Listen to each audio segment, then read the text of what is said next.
তোমরা দেখতে পাচ্ছ আমাদের সে ব্যান্ডেড লালা এখন কি করছে দেখো, হেডফোন দিয়ে নিজের 120 টাকা দিয়ে হেডফোন কিনেছে। সেই হেডফোনটা এখন ওর কাজে প্রবলেম হয় বলে, ঝাড়ু মারতে অসুবিধা হয় বলে ও এখন 120 টাকা হেডফোন দিয়ে ও এখন ঝাড়ু বাঁধছে। এত বড় ব্যান্ডেড মানুষ এ প্রথমবার দেখলাম।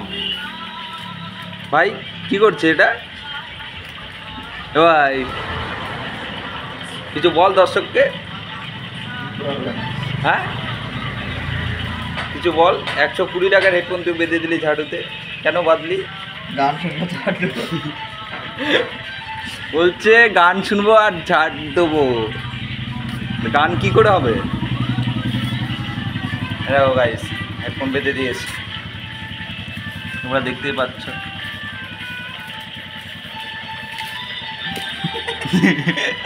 গাইস ছিঁড়ে ফেলেছে। গাইস ওর গান শোনার হলো না, দেখো সব ছিঁড়ে ফেলেছে। কি কি হেডফোন দিয়ে বাধা হয়ে গেছে। 120 টাকা হেডফোনও ঝাঁটাতে বেঁধে দিয়েছে, হয়ে গেছে।